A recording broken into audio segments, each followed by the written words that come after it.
You decide to fast. You do it for the right reasons. You want to give your body a break. Let it reset. Let it work without the constant noise of digestion. And for the first stretch of time, things actually feel better than expected. Your head clears a little. Your stomach settles. There is even a quiet sense of doing something good for yourself. A feeling that you are finally letting the body breathe. Then, somewhere around hour 30 or 40, something unexpected happens. Your skin starts to itch. Not a rash, not redness, no swelling, no visible trigger. Just a slow, spreading itch that seems to come from nowhere and land everywhere at once.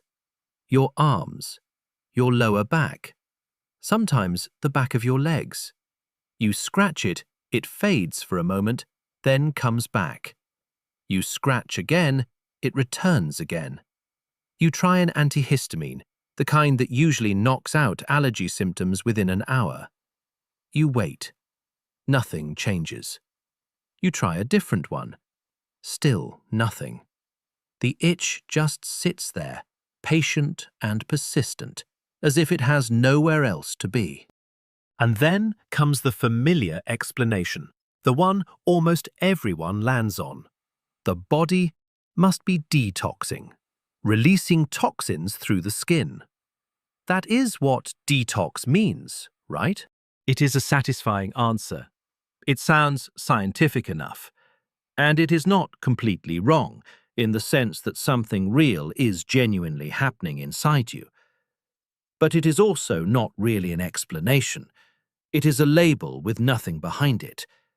It tells you there is a process, but says nothing about what that process actually is, where it begins, how it travels, or what it means for you.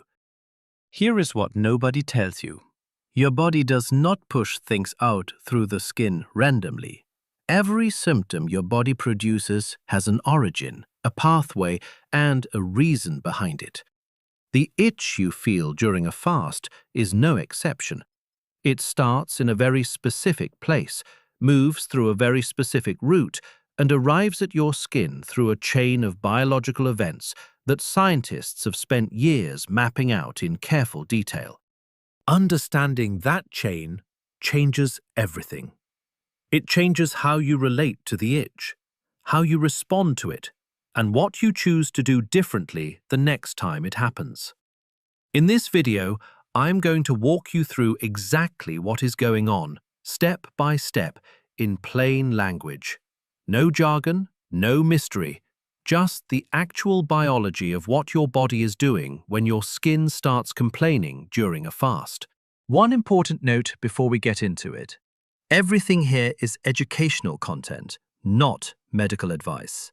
If you have a liver condition, a history of eating disorders, or any ongoing health issue, please speak to your doctor before attempting extended fasting of any kind. Now, to understand why the itch happens, we have to start one step earlier. We have to talk about something your body does every single day, quietly and automatically, usually without you noticing at all. We need to talk about bile. Bile is a liquid your liver produces from cholesterol. It lives in a small storage organ called the gallbladder, which sits just underneath your liver, and it gets released into your small intestine whenever you eat. Its main job is to help your body break down fat. Without bile, the fat from your food would just pass through largely undigested. Bile acts a bit like dish soap on a greasy pan. It breaks up fat droplets into much smaller pieces so your digestive system can actually absorb them and use them for energy. After bile finishes that job, it does not just disappear. Your body is far too efficient for that. About 95% of the bile you release after a meal gets reabsorbed through the wall of your intestine, sent back to the liver through the bloodstream, and recycled for the next meal. Your liver sends it out again. it does its work, it comes back, and the loop repeats. This recycling system runs all day, every time you eat, silently and smoothly. It is one of the most quietly elegant systems in the human body. The bile acids involved in this cycle are called primary bile acids. Your liver makes them directly. They are well designed for their role, efficient at breaking down fat, and under normal conditions, they cycle through quickly enough that they never build up into a problem. So what happens when you stop eating? When there is no food coming in, your gallbladder stops receiving the signal to squeeze and release. There is simply no need. The whole system pauses.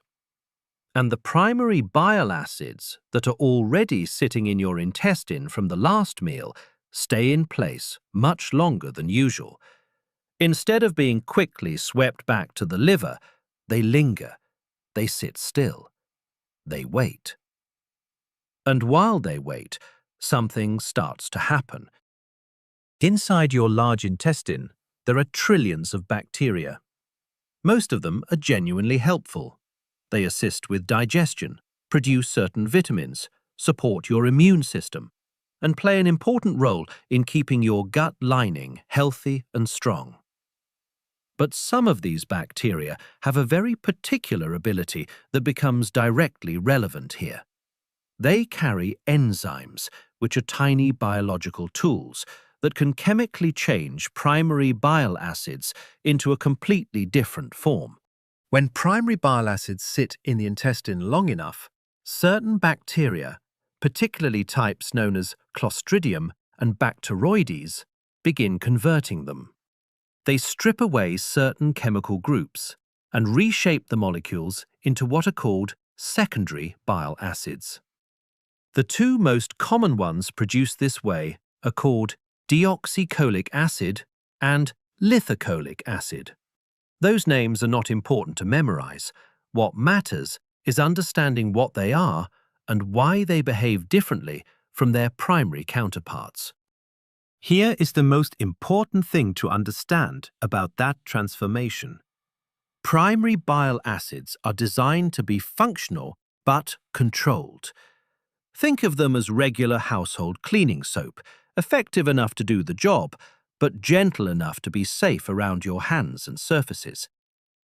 Secondary bile acids are a different category entirely. Same basic chemical family, same general purpose, but much more aggressive in how they interact with biological tissue. They are more like industrial strength solvent, powerful, but not designed to be in places they were not intended to reach. This conversion happens at a low level every day in a healthy person. And under normal eating conditions, the recycling system moves quickly enough that secondary bile acids never accumulate in any significant amount. The problem during extended fasting is that the long sitting time gives bacteria much more opportunity to convert much more of the primary bile. The result is a buildup of these stronger, more irritating secondary forms at levels the body was simply not designed to handle comfortably or quietly.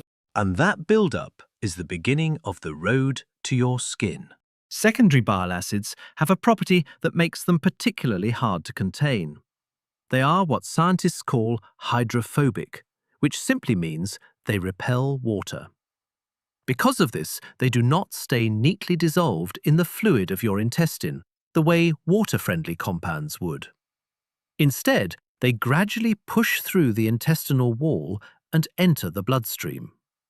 Once they are in the bloodstream, they travel everywhere blood goes. And blood goes everywhere, including the outermost and farthest layers of your skin. Now here is the part of this story that almost never gets explained, even in detailed discussions of fasting. And it is the most important piece of everything we are covering today. Just beneath the surface of your skin, there are thousands upon thousands of tiny nerve endings. These are the nerves that detect sensation, including touch, temperature, pain, and itch. On the surface of these nerve endings, there are what you can think of as specialized receivers, small molecular structures that sit there waiting for a specific signal, the way a lock waits for the right key. One of those receivers is called TGR5. When secondary bile acids arrive at the skin, after traveling through the bloodstream, they fit into the TGR5 receiver like a key sliding into the right lock. When that connection is made, it triggers a chain reaction inside the nerve cell. The nerve becomes excited. It fires a signal upward through the spinal cord all the way to the brain. And the brain reads that signal in the only way it knows how to read signals coming from those particular nerves. It registers it as itch. This is not inflammation. This is not an allergic response. This is direct nerve activation, triggered by a specific molecule traveling a well-defined biological pathway. That is why the itch feels so different from a typical allergy itch. It tends to be diffuse, spreading across the body rather than concentrating in one specific spot. It does not come with redness or visible swelling, and it does not respond to antihistamine medication, no matter how much you take or how long you wait. That last point is where a lot of people get confused, and it is worth spending a moment on because it matters practically. Antihistamine medications work by blocking a chemical called histamine. Histamine is released by your immune cells during an allergic reaction, and it triggers itch through a specific set of nerve receptors. But the itch caused by secondary bile acids uses a completely different set of receptors. The TGR5 pathway has nothing to do with histamine at all. Taking an antihistamine to stop bile-related itching is like trying to turn off one light switch when the light you want off is connected to a completely different circuit in another room. The switch you are flipping works perfectly fine. It is just not connected to anything relevant here. This is also why so many people find this particular itch so deeply frustrating during fasting. They try the usual solutions, the ones that always work for skin irritation, and nothing helps. They assumed a dose was wrong, or the brand was off, or that maybe they need something stronger. Now you understand why none of that would have changed anything.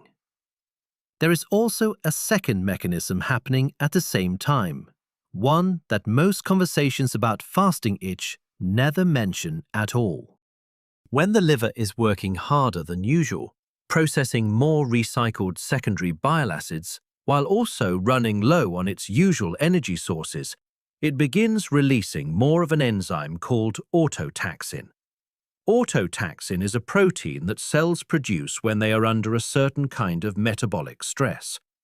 What autotaxin does is convert certain molecules already present in your blood into a compound called lysophosphatidic acid, often shortened to LPA. And LPA, it turns out, is also an itch trigger. It works through a slightly different set of nerve receptors than secondary bile acids do, but it ultimately sends the same message upward to the brain. So the itch you experience during a fast is not coming from just one source. It is two separate signals arriving through two separate pathways, converging at the same destination. Secondary bile acids through the TGR5 route, LPA through its own independent route, both of them telling your brain the same thing at the same time. The result feels like a single, unified experience, but underneath it is actually a collision of two biological events happening simultaneously inside a system that is being asked to work harder than it ordinarily does. Now, given that all of this is happening inside the body during a fast, you might be wondering, why does this affect some people so much more than others? Two people can fast for exactly the same amount of time, under similar conditions, and one will itch almost constantly, while the other barely notices anything at all. What makes the difference? The answer comes down to a handful of factors, and understanding them gives you real, practical information about your own experience rather than just abstract biology. The first factor is your gut bacteria. Not everyone carries the same populations of bacteria responsible for converting primary bile acids into secondary ones. People who naturally have more of those specific bacterial strains will produce more deoxycholic and lithocholic acid during a fast. This is a deeply personal variable, shaped by your diet history over many years, your environment, your genetics, your use of antibiotics, and many other things you did not consciously choose. It explains why the exact same fast can produce completely different skin responses in two people who seem to be doing everything the same way. The second factor is how well hydrated you are. When you are not drinking enough water during a fast, your bile becomes more concentrated. A higher concentration of bile means a higher concentration of secondary acids packed into every unit of fluid circulating through your body. More concentrated means more potent, and more potent means stronger nerve signals arriving at your skin. Staying well hydrated does not stop the process entirely, but it meaningfully reduces its intensity, often quite noticeably. The third factor is timing.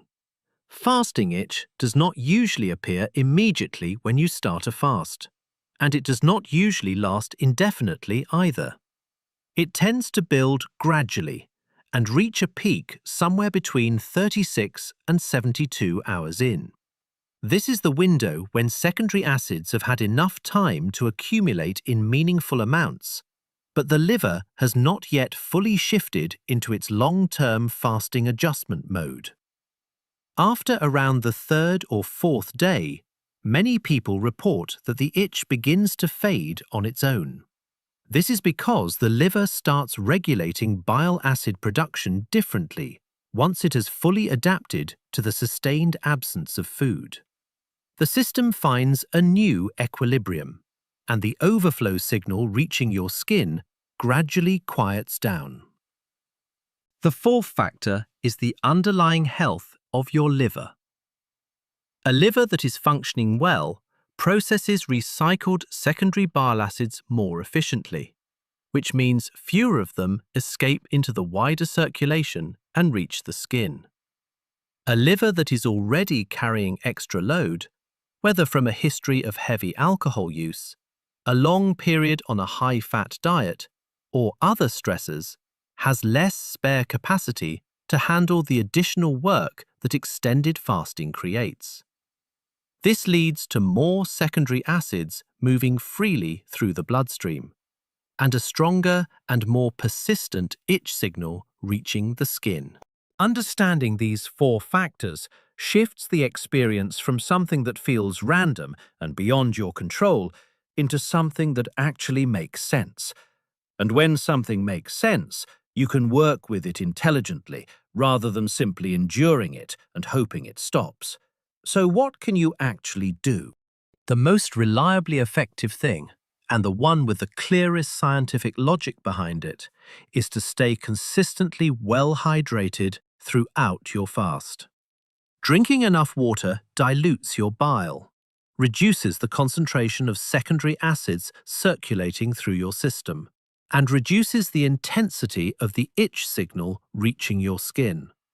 Adding electrolytes, specifically sodium, magnesium, and potassium, supports fluid balance inside your cells and helps keep your nervous system functioning properly throughout the fast. This single adjustment alone makes a noticeable difference for a large number of people. Some traditional herbal practices from different cultures around the world have long pointed towards certain plants that support liver function and encourage healthy bile flow. Dandelion root and milk thistle are two examples that appear consistently across multiple healing traditions, often used in exactly the kinds of contexts we are describing here. Modern research on these herbs is still developing and has not confirmed strong, specific clinical effects for fasting itch in particular. But their consistent use across centuries and diverse cultures for liver and digestive support is worth noting as part of the broader picture. And here is something that genuinely surprised researchers when they first began looking closely at this pathway. The TGR5 receiver, the exact same receptor that secondary bile acids activate to send the itch signal to your brain, also does something quite different when it is activated in a controlled and moderate amount. It stimulates the release of a hormone called GLP-1, which stands for glucagon-like peptide 1.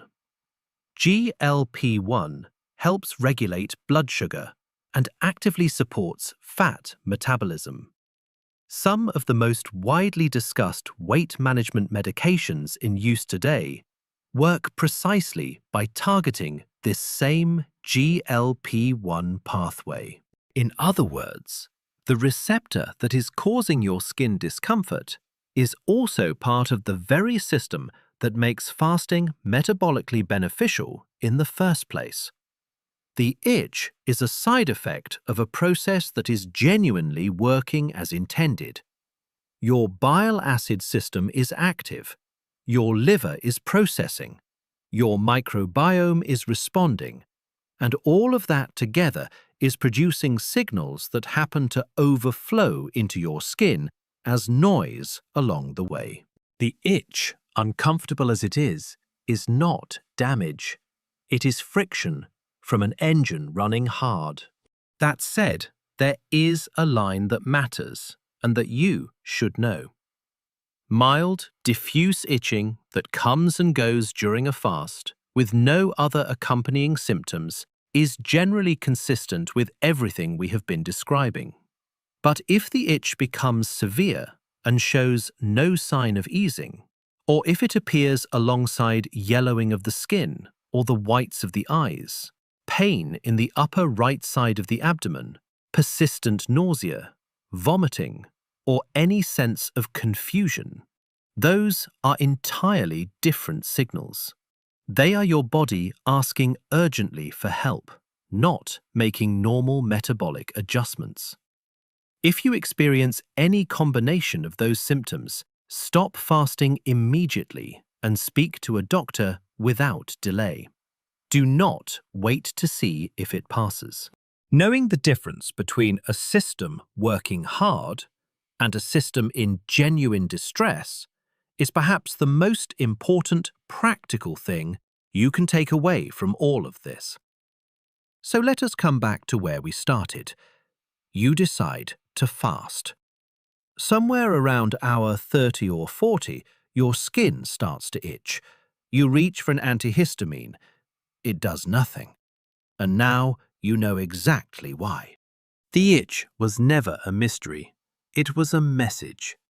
Your gut bacteria, doing their job, transformed bile acids that had been sitting too long into something chemically stronger. Those stronger compounds made their way into your bloodstream, traveled all the way to the nerve endings in your skin, and activated a receptor that sent a very clear and specific signal to your brain. Not through the histamine pathway, not through allergy, through a direct, precise biological route that most people never learn exists. What changed just now is not the itch itself. What changed is your relationship to it. A symptom you did not understand before now has a name, a mechanism, and a context.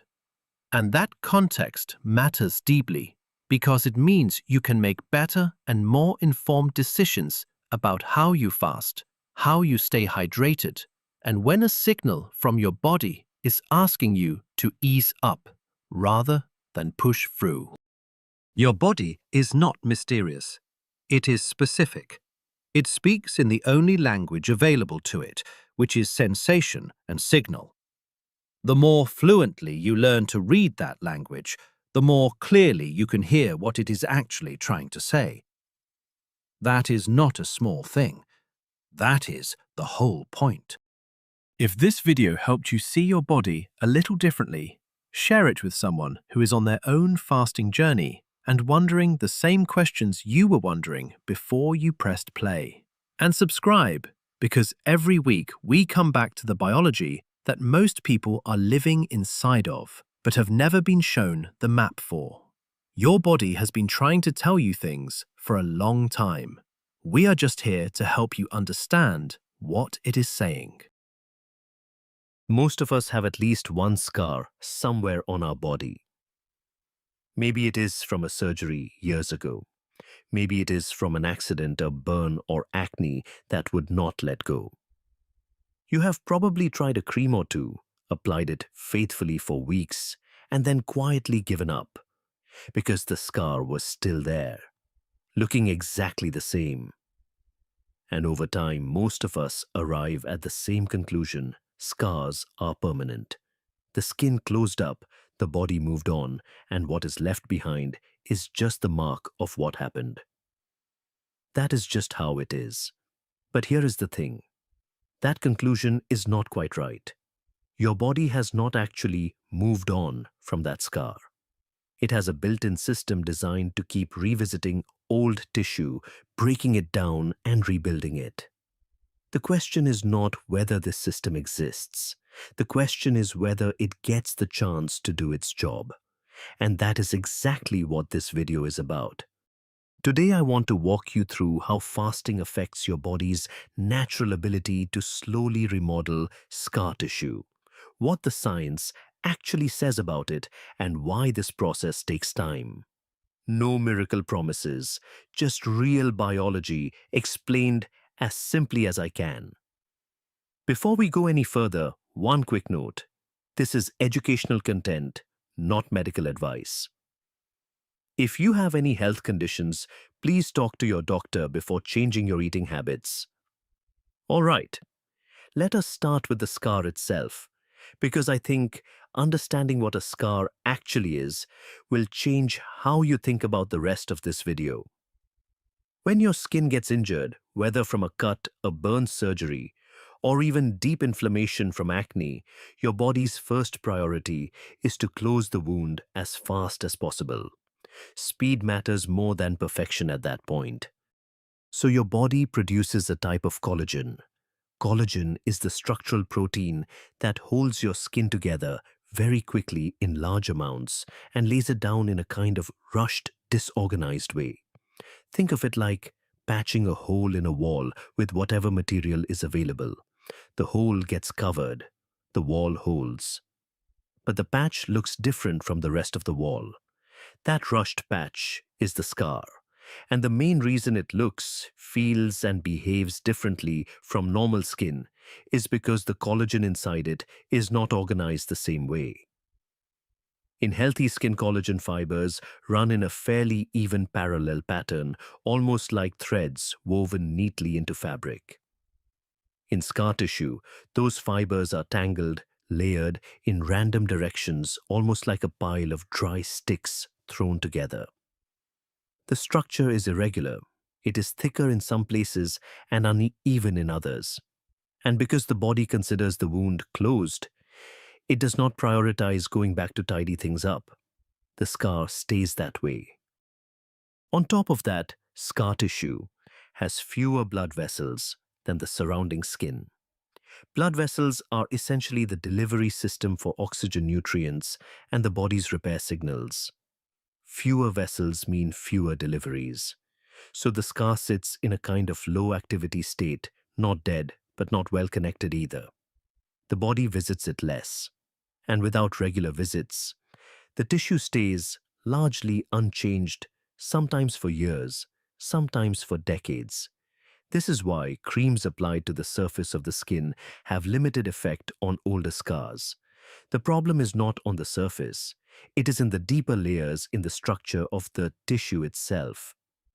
But here is where things get interesting. Your body has a process that runs deep inside every cell, including the cells in and around scar tissue. This process is called autophagy, pronounced autophagy, which comes from Greek words meaning self-eating. The name sounds alarming, but the reality is actually remarkable. Here is the simplest way to understand it. Inside every cell in your body, there are thousands of tiny working parts, proteins that do specific jobs, structures that produce energy, components that send and receive signals. Over time, some of these parts get old, damaged, or worn out. They stop working properly. And if they just pile up inside the cell starts to become sluggish. Autophagy is the cleanup system. When it activates the cell, identifies the parts that are no longer useful, wraps them up, breaks them down into their most basic building blocks, and then reuses those building blocks to make something new. It is the cellular equivalent of breaking down an old piece of furniture and using the wood to build something better. One of the things that can be broken down through this process is damaged or disorganized collagen. A study published in the Journal of Biological Chemistry confirmed that cells are capable of breaking down collagen internally through this very mechanism. This is a significant finding because it means the body has a way to deal with old, poorly organized collagen from the inside, not just at the surface. The catch, and this is the important part, is that autophagy does not run at full capacity all the time. It is especially active when the body is in a low energy state, like when you have not eaten for an extended period. When you eat, particularly when you eat frequently, the body stays in a growth and storage mode.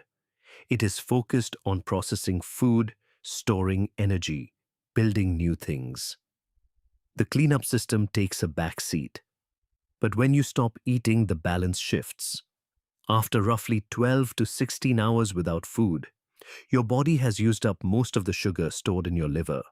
That stored sugar is called glycogen, and it is your body's first go-to energy source. Once that runs out, insulin levels drop significantly. Insulin is the hormone that rises after you eat and tells your body to store energy. When insulin is low, it signals a shift time to look inward. The body starts burning stored fat for fuel. And more importantly, it begins activating autophagy more aggressively. It starts looking for internal material to recycle. Now, what does this mean for scar tissue specifically? Scar tissue is metabolically speaking a low priority zone. It does not do much. It consumes little energy. It has fewer blood vessels and fewer active cells compared to healthy tissue. When the body is scanning for material to recycle during a period of low energy, inefficient or inactive structures become candidates. Research published in the journal Cell, Death and Disease looked specifically at scar fibroblasts. Fibroblasts are the cells responsible for producing collagen, and found that starvation-induced autophagy was active in these cells. This suggests that when food is withheld, the cells within scar tissue do respond to the change and begin their own internal recycling process. Another study conducted by researchers at Central South University in China and published through PubMed Central tested the effects of periodic fasting on wound healing in mice with diabetic and burn wounds. Mice that fasted twice a week showed faster wound closure, better skin regeneration, and noticeably narrower scar tissue compared to mice that did not fast. The collagen in the healed wounds was also more organized and evenly arranged. These are measurable differences, not just observations. A separate study from Science Direct on burn wounds confirmed that intermittent fasting accelerated healing by improving collagen production and arrangement, and by reducing inflammation in the tissue. Of course, mice are not humans, and these studies were done on fresh wounds rather than old scars. But they provide a scientific basis for understanding why periodic fasting might support the gradual remodeling of existing scar tissue. The same mechanisms are at work: autophagy, inflammation reduction, and collagen restructuring. Speaking of inflammation, this is something worth spending a moment on because it plays a bigger role in scars than most people realize.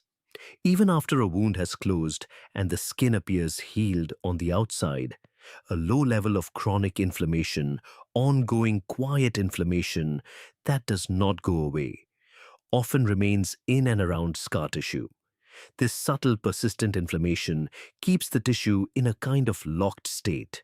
It interferes with the normal process of collagen remodeling. It sends signals that maintain the fibrotic, disorganized structure of the scar rather than allowing it to gradually normalize. Fasting helps bring this inflammation down through several pathways. First, when insulin drops, the body produces fewer pro-inflammatory signals, substances in the blood that keep inflammation going. Second, as the body shifts to burning fat for fuel, it produces molecules called ketones. One of these ketones, called beta-hydroxybutyrate, has been shown to reduce oxidative stress. Oxidative stress is basically cellular damage caused by unstable molecules called free radicals and lower inflammatory activity in tissues throughout the body. Think of chronic inflammation like background noise that never goes away. Your body's repair system is still trying to work, but it is operating in a noisy environment. When fasting quiets that noise even temporarily, it creates better conditions for the underlying repair mechanisms to do what they are designed to do. This is where another piece of the puzzle comes in: growth hormone. During fasting, particularly after the 24-hour mark, the body significantly increases its production of human growth hormone. This hormone, produced by a small gland at the base of the brain, plays a central role in tissue repair. It stimulates fibroblasts, the collagen-producing cells we mentioned earlier, to become more active and to synthesize new collagen. It supports the regeneration of skin tissue more broadly. So what fasting can initiate is something of a two-part process. Autophagy begins breaking down old, disorganized collagen from within the scar.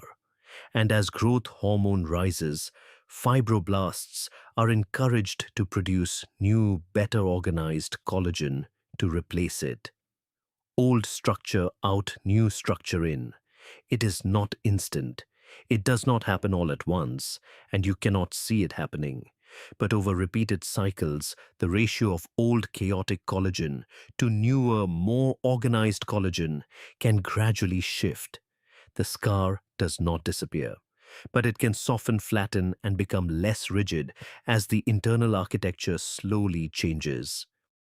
There is another factor that supports this process, and it is one that often gets overlooked when people think about scars' blood flow. We mentioned earlier that scar tissue has fewer blood vessels than normal skin. That limited blood supply means less oxygen, fewer nutrients, and weaker delivery of the body's repair signals to the area. When fasting causes insulin to drop and ketone production to increase, the blood vessels in the body tend to function more efficiently. Nitric oxide, a natural molecule that helps blood vessels relax and open up, levels rise, improving circulation. Over time, better blood flow to and around scar tissue means the area is less isolated. Repair signals can reach it more easily. The cells within and around the scar have better access to what they need to slowly restructure.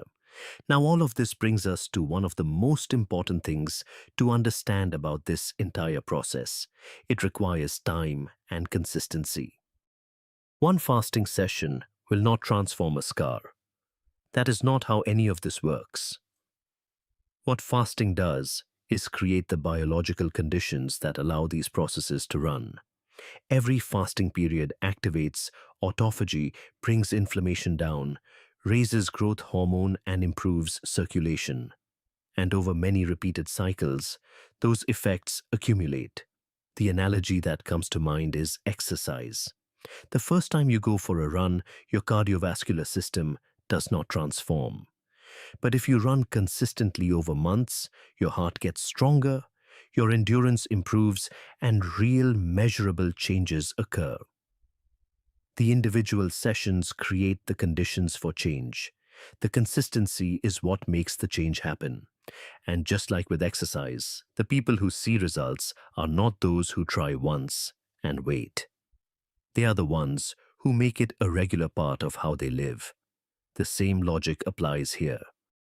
Whether someone practices a daily 16-hour eating window, meaning they eat only within an 8-hour period each day, or whether they do a full 24-hour fast once or twice a week, the key is regularity. Each cycle gives the body another opportunity to do what it is designed to do. Now, fasting alone is not the whole picture.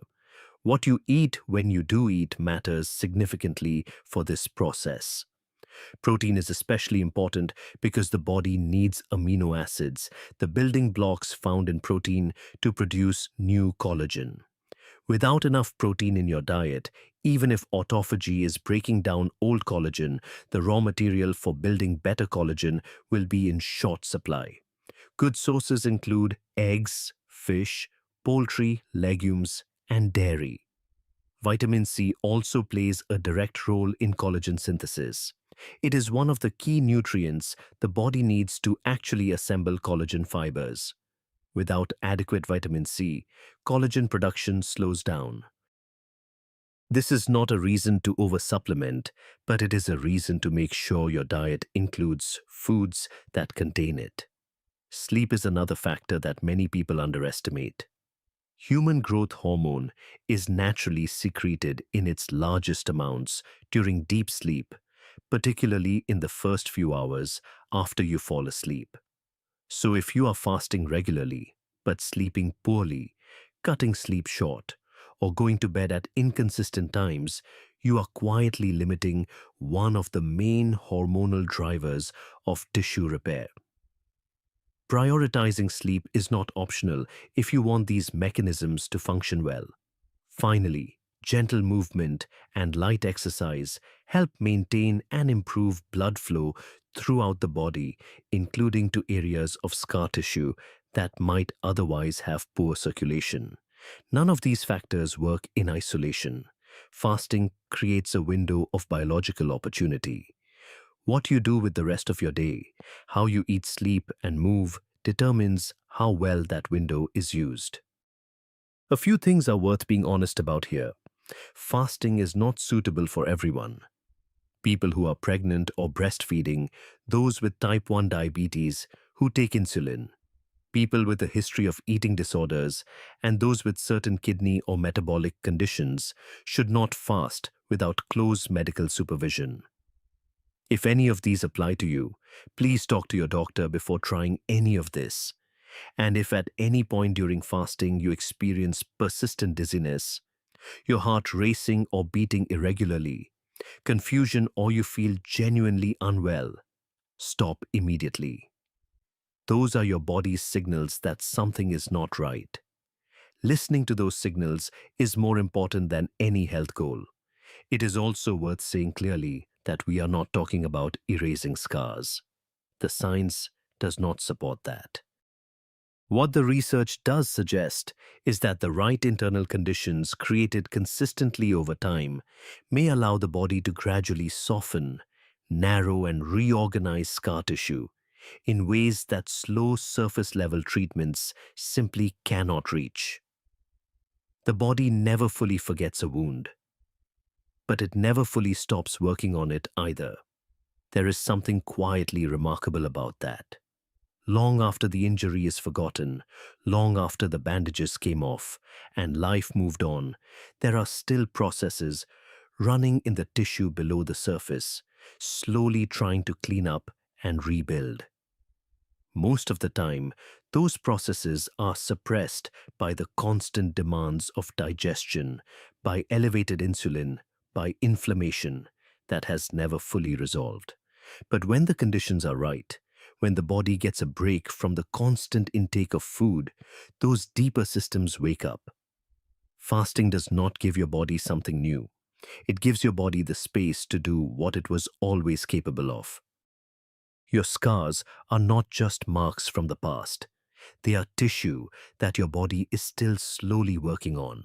And sometimes all it needs is a little room to do its job. If this changed how you see your scars, then maybe it also changed how you see your body.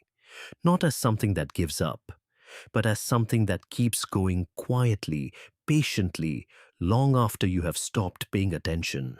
Subscribe so the next time your body does something remarkable, you will actually know what is happening.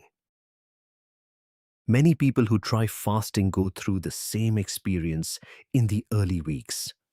Their hands feel colder than usual. Their feet need extra socks at night. They sit there wondering if something is going wrong inside their body.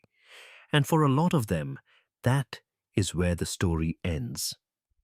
They stop fasting assuming the cold is a warning sign, and they never find out what happens next. But what if that cold feeling is not the end of the story? What if it is actually just the opening chapter? Because here is what almost nobody talks about. Once your body moves past that early adjustment phase, fasting starts doing something very different to the tiniest blood vessels in your body, the ones that reach all the way down into your fingertips and your toes. Researchers have only recently begun to measure this properly, and what they found is genuinely surprising. In this video, I want to take you through what these tiny vessels actually are, why fasting causes them to pull back at first, and then, as your body settles into a new rhythm, how fasting begins to quietly improve blood flow in places most people have never thought about. One quick note before we begin. This is educational content, not medical advice. If you have any health conditions or take regular medication, please speak with your doctor before making changes to how you eat.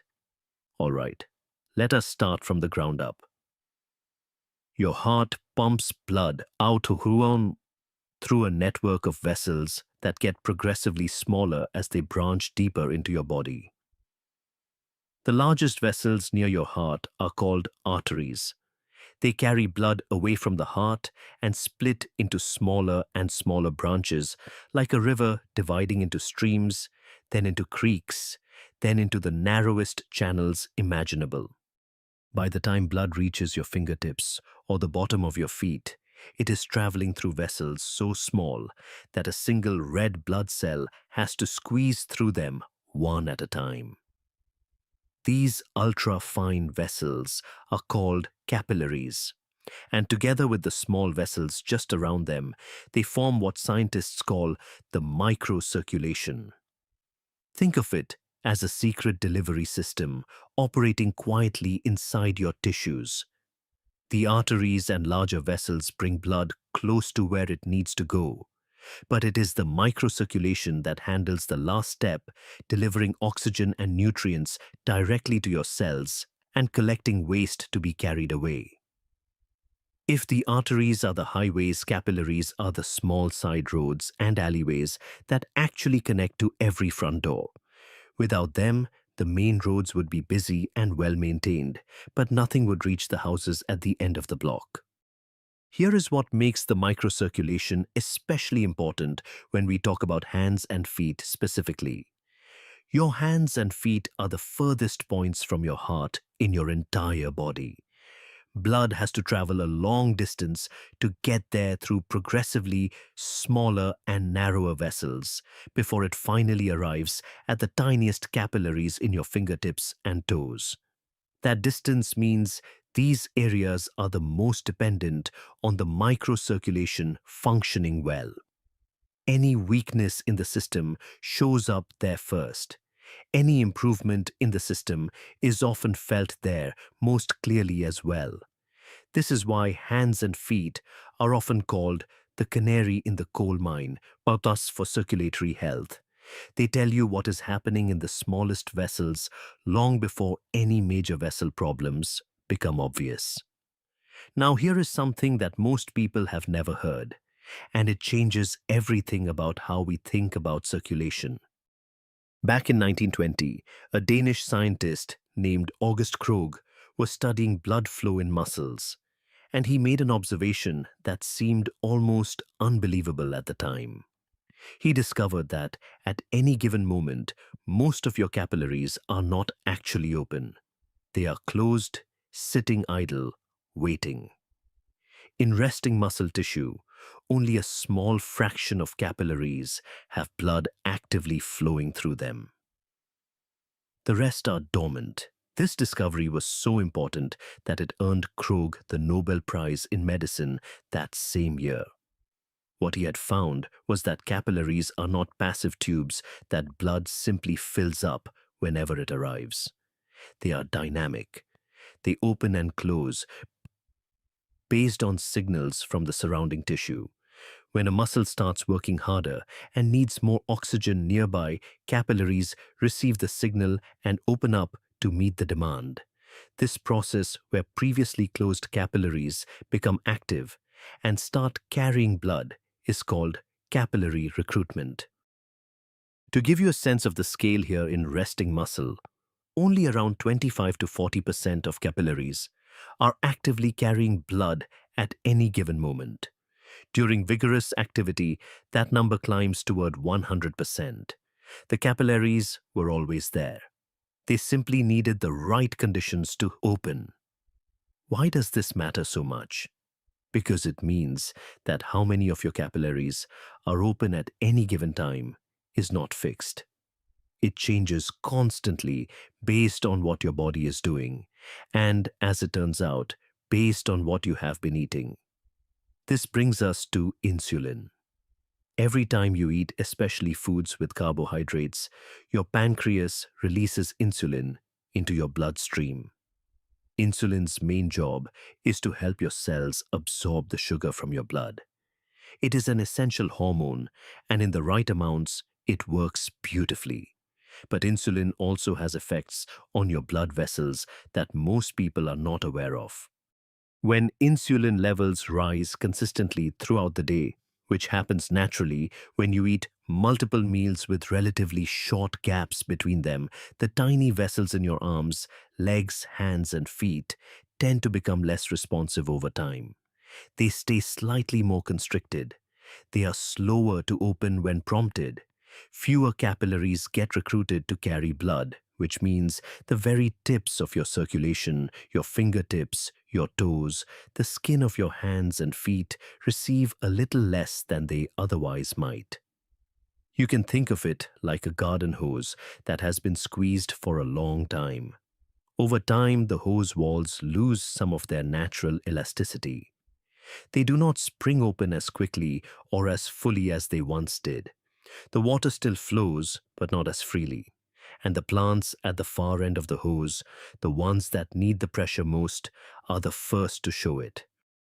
This does not happen overnight, and for most people, it is subtle enough that they never connect it to their eating habits. But over months and years, consistently elevated insulin can quietly reduce the flexibility and responsiveness of the microcirculation in your extremities. Now, what happens when you begin fasting? In the early days and weeks, something familiar occurs. Your hands and feet feel colder. This is real, and it has real biological reasons behind it. We explored this thoroughly in a previous video, so we will keep it brief here. The short version is that your body is switching fuel sources, and during that transition, it temporarily redirects energy toward your most essential systems. Your digestive organs rest. Your core body temperature becomes the priority. Your extremities receive a bit less blood flow while everything reorganizes. It is uncomfortable. For many people, it is genuinely frustrating. But it is temporary, and it is not a sign that something is going wrong. Here is what most people never discover, because they quit during this phase.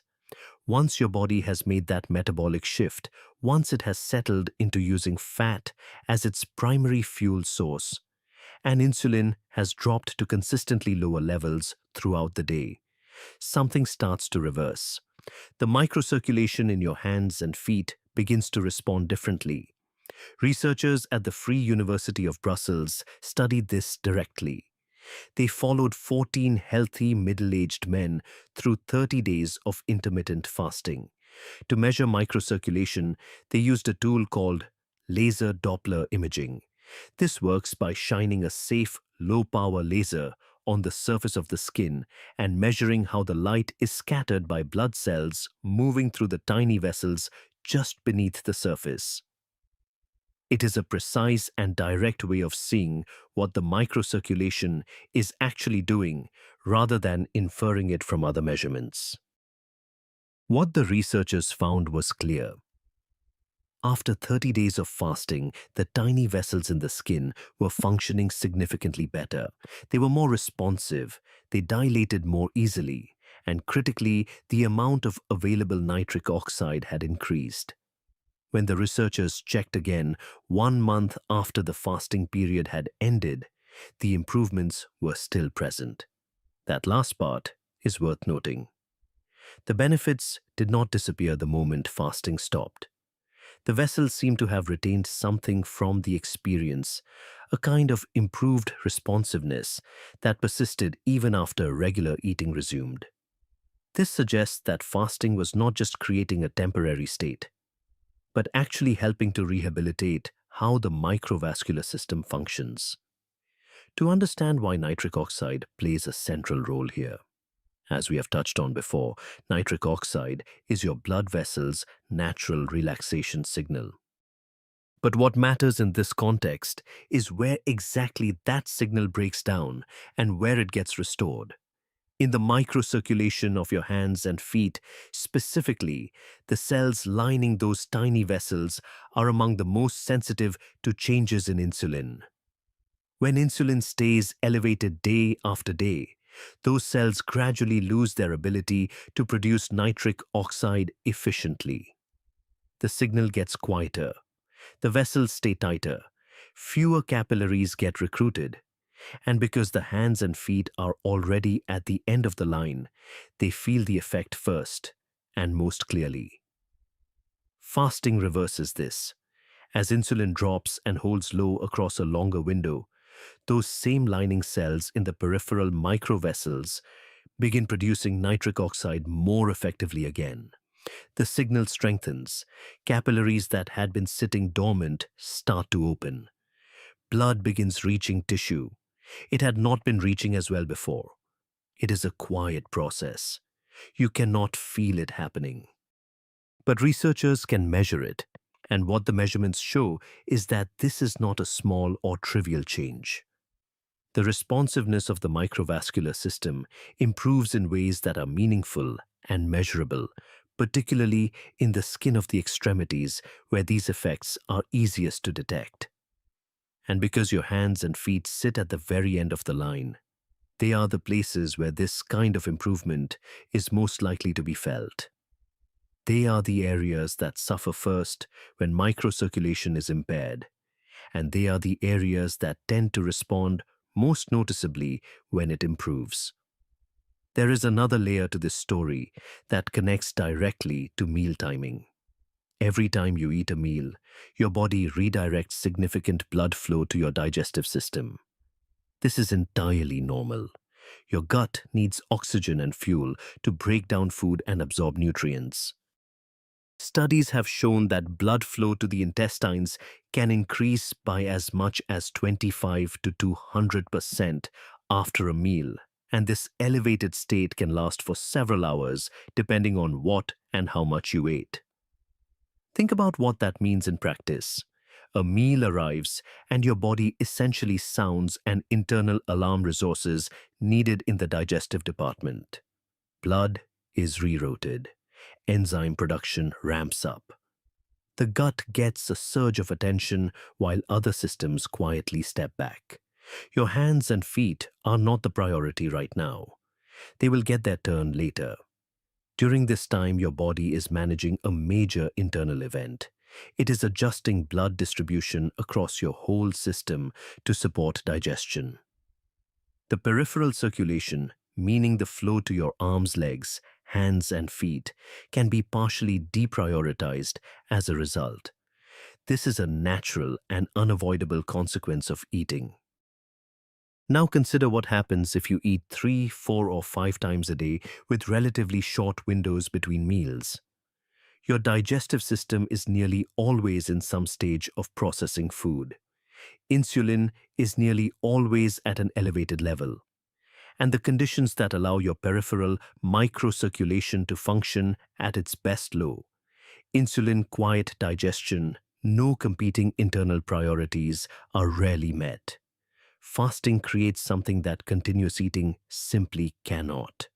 It creates long windows of stillness inside your body. Windows where digestion is quiet, where insulin is low, where your body has no urgent metabolic priority pulling blood toward your gut. In those windows, the conditions that allow your microcirculation to recover and improve are finally in place. This is worth sitting with for a moment.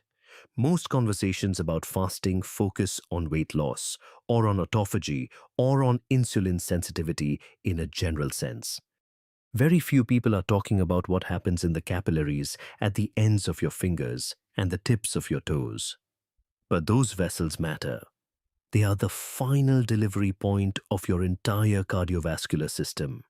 And the way you eat, not just what you eat, but when shapes how well they do their job day after day.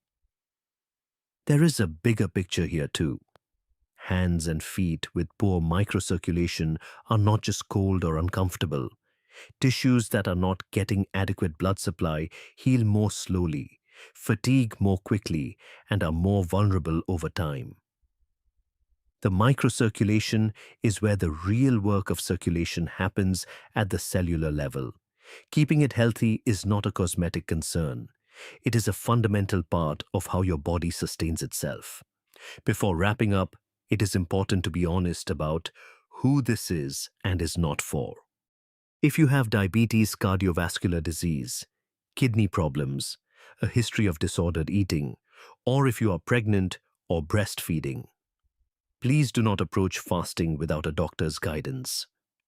Fasting can cause blood sugar drops, dizziness, or other effects that need professional oversight in these situations. If at any point during fasting you feel your heart racing, experience significant dizziness, or feel genuinely unwell, those are signals to stop and eat, not push through. For healthy adults, though, the science is quietly building a picture that most people have not yet seen. Your microcirculation is not a fixed system. It is alive, responsive, and trainable. The choices you make around eating, particularly around when you allow your body to rest from digestion, send real signals to those tiny vessels every single day.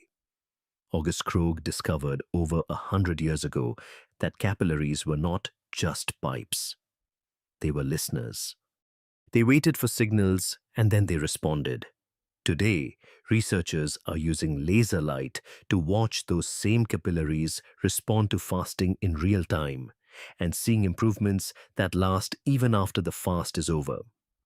What this tells us is that some of the most meaningful changes happening in your body are also the smallest ones. Not visible to the eye, not felt dramatically in the moment, but quietly reshaping how well your tissues are nourished, how well your extremities are served, and how capable your body is of taking care of itself from the inside out. Your body built this system over millions of years of evolution.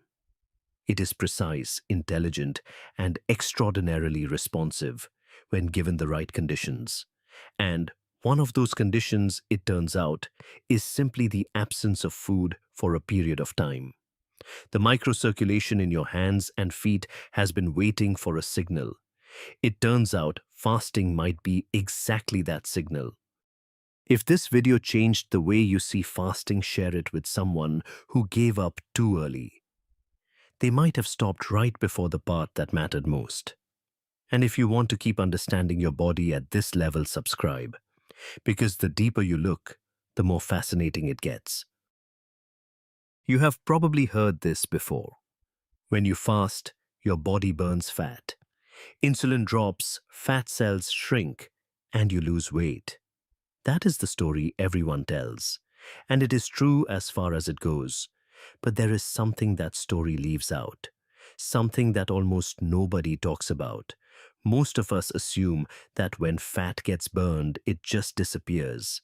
Energy goes up, weight goes down, and that is the end of it. Clean and simple. But your body does not work that way. When a fat cell shrinks, it does not disappear cleanly. It leaves things behind. Protein fragments, damaged fats, tiny signaling molecules that can trigger inflammation. All of this gets pushed out into the space between your cells, just sitting there, waiting to be cleaned up. So who does the cleaning? That is the question no one seems to ask.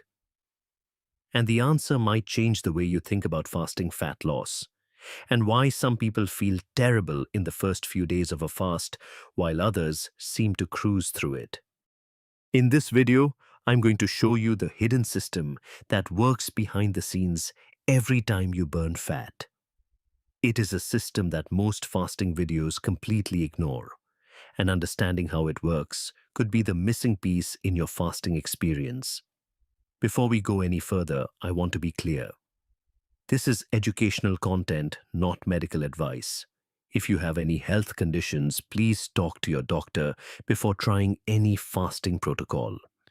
People who are pregnant, breastfeeding, have a history of eating disorders, are underweight, or have conditions like insulin-dependent diabetes or kidney disease should not fast without medical supervision. Now let us start from the beginning. When you eat your last meal and your body enters a fasted state, a process begins that you have probably heard about many times. Your insulin levels drop. Your body starts tapping into its fat reserves for energy. Fat cells begin releasing their stored contents into your bloodstream.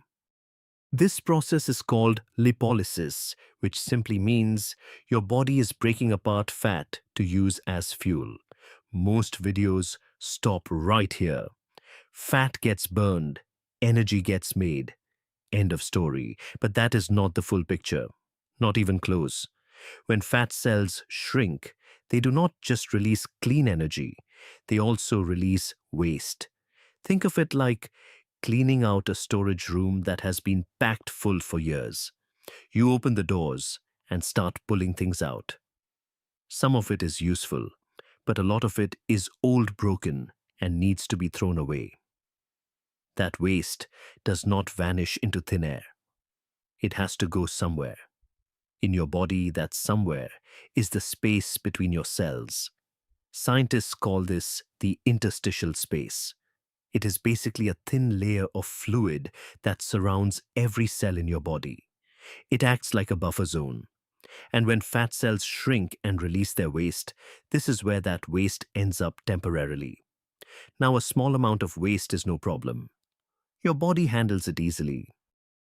But when you are fasting and burning fat at a much faster rate than normal, the amount of debris being pushed into this space increases significantly. And this is where things get really interesting. A team of researchers at the University of California, Davis, led by Dr. Angela Zivkovic, published a study in 2023 that showed just how dramatic this process is. They took 20 healthy people, had them do a single 36-hour water-only fast, and then measured the changes in their blood. What they found was remarkable. Out of 832 different types of lipids or fat-related molecules in the blood, 245 of them changed significantly after just 36 hours of fasting. That is nearly 1/3 of all the fat molecules in your bloodstream being reshuffled in a day and a half. Free fatty acids surged as the body pulled fat from storage. Other lipid types dropped as they were used for energy. The entire lipid landscape of the blood was remodeled. This tells us something important. When you fast, the amount of fat-related material your body has to process is enormous. It is not a gentle trickle, it is a flood, and all of that material needs to be moved, filtered, and cleaned up. Which brings us to the system that does this job. It is called the lymphatic system, and chances are you have barely heard it mentioned in any fasting video before. Your lymphatic system is a network of tiny vessels that runs throughout your entire body right alongside your blood vessels. But unlike your blood, which is pumped by your heart, lymph fluid has no pump. It moves slowly, pushed along by your breathing, your muscle contractions, and the gentle pressure of your body's movements. The job of the lymphatic system is essentially cleanup. It collects excess fluid waste products, damaged proteins, and immune cells from the spaces between your cells, and it transports all of that to your lymph nodes, where it gets filtered and processed. From there, the cleaned fluid returns to your bloodstream. Think of it like the drainage system of a city. The streets are the spaces between your cells. The drains are your lymphatic vessels, and the water treatment plants are your lymph nodes. When everything is flowing well, the streets stay clean. But when the drainage system is slow or backed up, waste starts to pile up. And here is why this matters so much for fasting. When you fast and your fat cells start shrinking rapidly, they dump a lot of waste into those streets. The lymphatic system has to work harder to keep up. If it can, things go smoothly. You feel clear-headed, energized, and light. But if it cannot keep pace, that waste starts to accumulate. And what happens then? Inflammation, puffiness, headaches, brain fog, fatigue. Sound familiar? Many people experience these symptoms in the first few days of a fast and assume it is just their body adjusting to the lack of food. And partly that is true. Your body is shifting fuel sources, and that transition takes time. But there is growing evidence that at least some of these symptoms may be connected to your lymphatic system being temporarily overwhelmed by the sheer volume of waste being released from fat cells. You have probably heard people call this detoxing. They say things like, "My body is releasing toxins," and most of the time that gets dismissed as pseudoscience. But when you look at what is actually happening at a cellular level, there is a real biological process behind that feeling. It is not magical detoxification. It is your lymphatic system working overtime to clear a sudden surge of metabolic debris. And when it falls behind, you feel it. This is not something I am making up. Real clinical research on real human subjects has shown just how connected obesity, fat tissue, and lymphatic function truly are. In 2013, a team of scientists at Bispebjerg Hospital, part of the University of Copenhagen in Denmark, published an important study. Led by researcher Nanna Arngrim, the team wanted to answer a simple but important question. Does the lymphatic system work differently in people who carry more body fat? To find out, they used a radioactive tracer injected directly into the belly fat of two groups of men. One group was lean, the other was obese. Then they measured how quickly the lymphatic system picked up and transported that tracer away. It was a direct, real-time measurement of lymphatic drainage in living human fat tissue. What they found was striking. In the lean men, the lymphatic system responded actively after eating. It sped up clearing waste efficiently. But in the obese men, the lymphatic system barely responded at all. It stayed sluggish, almost frozen. The drainage rate was significantly lower compared to the lean group. This means that in people carrying excess fat, the lymphatic system in and around their fat tissue is already working at reduced capacity. Now imagine adding the extra load of fasting on top of that. Fat cells are shrinking, dumping waste, and the very system responsible for cleaning it up is already struggling. This connection between fat tissue and lymphatic function goes even deeper than most people realize.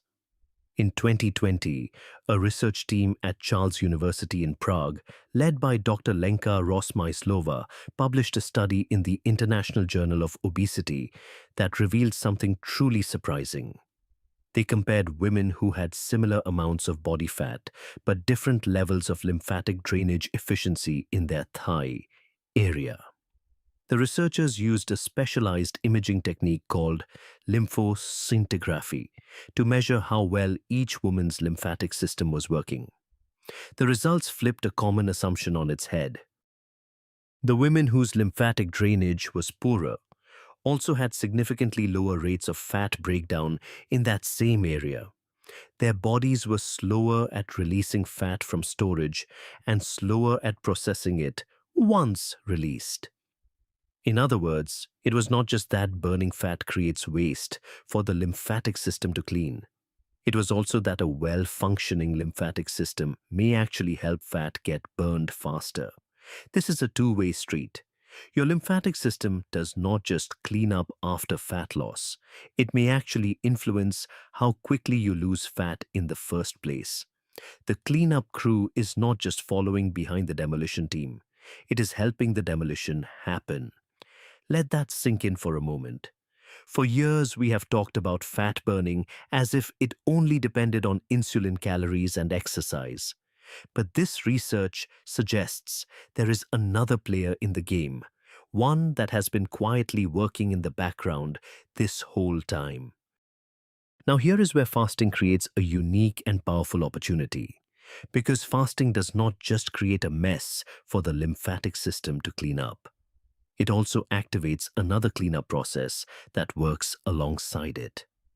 You may already know about a process called autophagy, which means self-eating. It sounds strange, but it is actually one of the most beneficial things your cells can do. During fasting, typically after 16 to 24 hours without food, your cells start breaking down and recycling their own damaged parts. Old proteins, broken structures, malfunctioning components. They all get disassembled and turned into raw materials for new cell parts. It is like a deep cleaning happening inside each individual cell. But here is what almost no one points out. Autophagy cleans the inside of your cells. The lymphatic system cleans the outside in the spaces between your cells. During fasting, both of these systems become active at the same time. Your body is essentially running two cleanup crews simultaneously. One working inside each cell, the other working in the spaces around them. This is why many people who fast for extended periods describe a feeling of lightness, clarity, and renewal that goes beyond simple weight loss. It is not just that they are burning fat. Their bodies are undergoing a deep, thorough cleaning at both levels inside the cells and in the tissue surrounding them. The combination of these two processes working together is something that really only happens during a fast, when the body is freed from the constant work of digesting food and can redirect that energy toward maintenance and repair. But this dual cleanup does not happen automatically at full capacity. Your lymphatic system needs help because, remember, it has no pump of its own.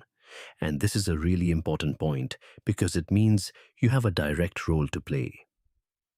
This is something that makes a real practical difference. During a fast, there are simple things you can do to support your lymphatic system and help it keep up with the increased workload. First, stay hydrated. Your lymph fluid is mostly water.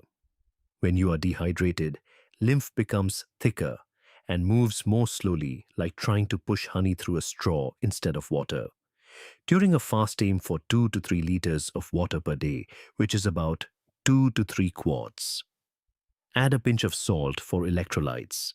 This keeps the fluid thin and flowing. Second, move your body. You do not need intense exercise. In fact, during an extended fast intense exercise can be counterproductive. What helps your lymphatic system most is gentle, consistent movement. Walking for 20 to 30 minutes, light stretching, even just standing up and moving around every hour. Every time your muscles contract, they squeeze the lymphatic vessels and push fluid forward. Think of it as manually pumping the system that does not have its own pump. Third, breathe deeply. This one surprises most people, but it makes perfect sense when you understand the anatomy. Your diaphragm, the large muscle under your ribs that controls breathing, sits right above a major collection point for lymph fluid. Deep, slow breaths create pressure changes in your chest and belly that help move lymph fluid upward toward your heart. A few minutes of intentional deep breathing several times a day can make a meaningful difference. If you are someone who has tried fasting before and felt unusually heavy, puffy, or foggy in the first 2 to 3 days, this could be part of the explanation. Your body was releasing waste from shrinking fat cells, and your lymphatic system may not have been able to keep up. The good news is, these simple habits can make a real difference. Not by forcing your body to do something it does not want to do, but by supporting a process it is already trying to complete. Now I want to be honest about something. The science connecting fasting, fat loss, and the lymphatic system is still evolving. Most of the research so far has focused on the relationship between obesity and lymphatic function, or on fasting and fat metabolism separately. Direct studies looking at what happens to the lymphatic system, specifically during a fast in humans, are still limited. We need more research before we can make definitive claims. But the pieces fit together in a way that makes biological sense. We know fasting increases fat breakdown. We know fat breakdown releases waste into the interstitial space. We know the lymphatic system is responsible for clearing that space. We know that in people with more body fat, that lymphatic function tends to be reduced. And we know from the Prague study that better lymphatic drainage is associated with faster fat breakdown. What we can say with confidence is that the lymphatic system plays a far more important role in your fasting experience than most people realize. And the simple strategies we just discussed, hydration, gentle movement, deep breathing, are not just nice additions to a fasting routine. They may be essential for helping your body complete the cleanup process that fasting starts. And that brings us to what may be the most overlooked risk of fasting. If you push too hard, too fast, without supporting your body's ability to process what it is releasing, you can create more problems than you solve. Severe dizziness, heart palpitations, confusion, persistent nausea. These are not just signs of hunger. They are your body telling you that something is wrong. If any of these symptoms persist for more than 30 minutes, stop the fast. Eat something small and gentle, and talk to a healthcare professional before trying again. Fasting can be an incredibly powerful tool, but like any powerful tool, it needs to be used with respect. So let me bring this all together. When you fast, you are not just skipping meals. You are activating a complex chain of events that most people never think about. Fat cells shrink and release energy, but they also release waste. That waste collects in the spaces between your cells. Your lymphatic system picks it up, filters it through your lymph nodes, and removes it from your body. At the same time, autophagy is cleaning the inside of your cells, breaking down and recycling damaged parts. This dual cleanup inside and outside is one of the most remarkable things your body can do. And it has been doing it for thousands of years, long before anyone invented a fasting protocol or wrote a diet book. Your ancestors relied on this system every time food was scarce. It is hardwired into your biology. But here is the part that stays with me. We spend so much time talking about what to eat, when to eat, and how much to eat. We obsess over macros and calories and timing windows. And in all of that noise, we completely overlook the quiet systems that do the real work. Systems like the lymphatic network, which has no heartbeat, no dramatic entrance, no headline-grabbing moment. It just works, silently, patiently, every single day. Maybe that is the real lesson here. The most important things happening in your body are often the ones you never hear about. If this video opened your eyes to something new, hit that like button and share it with someone who is curious about what really happens when we fast. Make sure to subscribe so you do not miss what is coming next. And here is something to think about as you go. The next time you feel your body struggling during a fast, do not fight it. Do not push through with willpower alone. Instead, take a walk, drink some water, breathe deeply, because your body is not failing you in that moment. It is cleaning house. And the best thing you can do is not to stand in its way, but to quietly hand it the tools it needs to finish. If you have ever done a blood test and seen the words LDL elevated or plaque detected, you probably walked out of that office thinking about cholesterol. Maybe you thought about cutting back on red meat or starting a statin. What almost certainly did not cross your mind is the timing of your meals. And that is exactly the gap this video is here to fill. Intermittent fasting has been studied for weight loss, blood sugar, and brain health. But buried in the cardiovascular research is something far more specific and far more interesting, the direct effect that fasting has on the inner walls of your arteries and on the plaque already forming inside them. Not as a side effect of losing weight, as a direct biological process that unfolds inside the cells, lining your arteries every time your body enters a fasted state. In this video, I'm going to walk you through exactly what that process looks like in plain language, so that, by the end, you will understand your cardiovascular health in a way that most conversations about diet and heart disease simply never reach. Before we begin, a quick note. This video is for educational purposes only and is not medical advice. If you have a heart condition, diabetes, or any chronic illness, please speak with your doctor before making any changes to your eating habits. Now, before we can talk about what fasting does, we need to spend a moment on something that most people misunderstand about plaque, because the common picture people have of it is not quite right. And that misunderstanding matters for everything that follows. Most people imagine plaque as a thick layer of fat slowly coating the inside of their arteries from the surface inward, like grease building up inside an old pipe. But that is not actually how it works. Your arteries have a very thin inner lining, just one cell thick, called the endothelium. Think of it as the smooth inner surface of a garden hose. When that lining is healthy, blood flows cleanly through. The surface is slippery, almost like a non-stick coating. Nothing adheres to it. Nothing accumulates. But over time, things like high blood sugar, high insulin, and chronic low-grade inflammation create microscopic damage in that lining. Small areas lose their smoothness. The surface becomes slightly rough, slightly reactive. And from that point, a process begins that can unfold quietly for decades before it ever announces itself.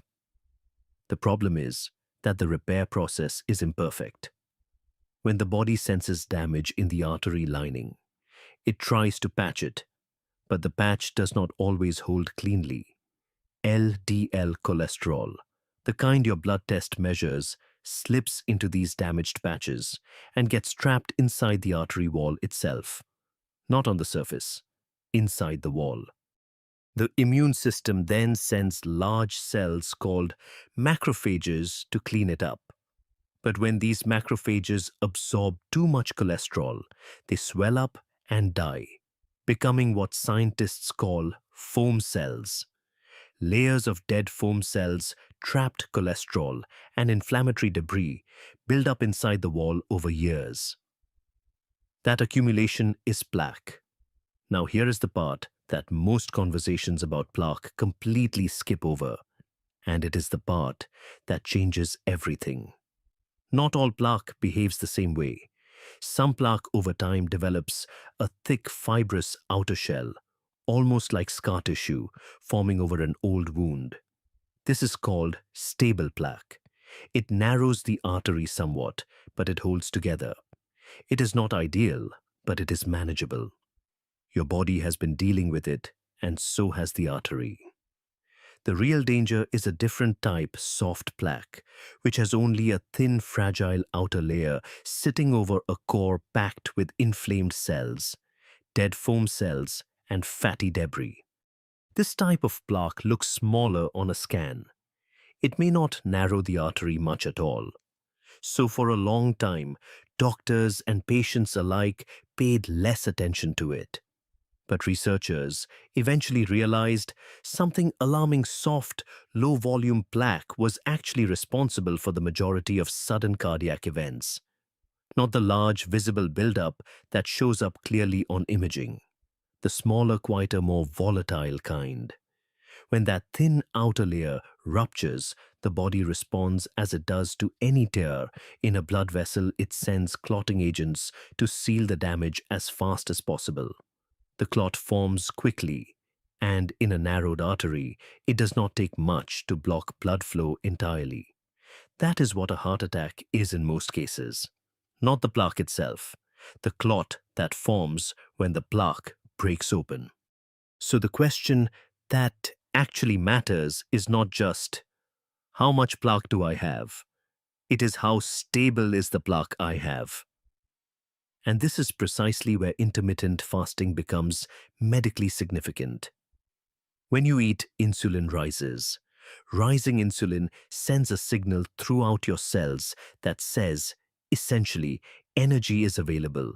Stay in construction mode. While that signal is active, a different system inside your cells stays completely switched off: the cellular self-cleaning process known as autophagy. Your cells simply cannot build and clean at the same time. Construction takes priority. But around 12 to 16 hours after your last meal, insulin drops far enough that the construction signal quiets down. That is when autophagy switches on, and your cells begin clearing out damaged proteins and worn-out components, recycling what they can and disposing of the rest. This cleanup happens throughout your body. But what researchers discovered specifically about the cells lining your arteries is what makes this story unusual. When autophagy runs inside endothelial cells, the cells of that one-cell thick arterial lining, it does something beyond just cleaning up debris. It activates an enzyme inside those cells called eNOS, which produces a molecule called nitric oxide. You can think of nitric oxide as the artery wall's own protective coating. It keeps the walls relaxed and flexible. It prevents clotting particles from sticking to the surface. And critically, it suppresses the very signals that recruit immune cells to the artery wall in the first place. Fewer immune cells arriving means fewer of them becoming the foam cells that feed plaque. In a sense, nitric oxide is what a healthy artery uses to keep itself that way, and its production depends directly on the health of those endothelial cells. Here is what makes this finding so striking. In controlled experiments, when scientists specifically blocked autophagy inside endothelial cells, those cells lost almost all their ability to produce nitric oxide, and the amount of plaque in the arteries increased dramatically as a result. Removing the cleanup process did not just make the cells messier, it dismantled the defense system that was protecting the artery wall from plaque formation to begin with. It is a bit like what happens when you neglect the maintenance of a building for too long. The structure does not just get dusty. The systems that protect it from water, damage from structural stress, from the slow deterioration that would otherwise go unnoticed, start to fail one by one. The building looks the same from outside, but its ability to defend itself has quietly collapsed. So when fasting allows autophagy to run in your arterial lining, you are not just tidying up at a cellular level. You are restoring the mechanism that your arteries depend on to protect themselves. This chain from fasting to cellular cleanup to nitric oxide production to plaque resistance is one of the most direct biological connections between eating habits and arterial health that science has mapped. And it operates entirely beneath the surface of what a standard cholesterol panel can show. But fasting does not stop there, because what happens to plaque that is already present turns out to be just as interesting. When you practice intermittent fasting consistently, changes occur inside existing plaque that shift it away from the dangerous, unstable type and toward the more stable kind. Researchers found that fasting reduces the number of inflammatory cells within the plaque core, which shrinks the most dangerous part of the structure. At the same time, it increases the production of collagen proteins inside the plaque's outer shell. More collagen means a thicker, tougher, fibrous cap over the soft interior. To put this in simple terms, fasting appears to help reinforce the outer layer of existing plaque from the inside. The plaque does not disappear, but the risk it carries changes. A thick, collagen-rich cap is far less likely to rupture than a thin, inflamed one. And since rupture is what actually causes most cardiac events, this shift matters in a way that goes beyond what most fasting research even tries to measure. Think of it like the difference between a fresh blister and an old callus. Both are raised areas of tissue, but one tears open easily and the other holds together under pressure. Fasting over time appears to push plaque in the direction of the callus. Now there is one more finding about fasting and the arteries that challenges something most people assume, which is that the benefits of fasting happen during the fast itself and stop once you start eating again. A study conducted at the Buchinger Wilhelmi Clinic in Germany followed participants through a period of fasting and then continued monitoring them for weeks after they resumed normal eating. What researchers tracked was something called HDL efflux capacity. Most people know HDL as good cholesterol, but efflux capacity is a more meaningful measure of what HDL actually does. It refers to how effectively HDL pulls excess cholesterol out of the artery wall and carries it away. HDL with high efflux capacity is actively removing the raw material that plaque is built from. HDL with low efflux capacity is just a number on a lab report. What the researchers found was unexpected. HDL efflux capacity did not peak during the fast. It peaked in the weeks after participants had already resumed eating. The fast appeared to trigger a reset in how HDL functioned, and the full arterial benefit unfolded gradually well after the fasting period had ended. This suggests something important about how fasting works for cardiovascular health. The benefit is not only in the fasted state. It is in the biological changes that the body carries forward. The arterial environment after consistent intermittent fasting is measurably different from the one before it.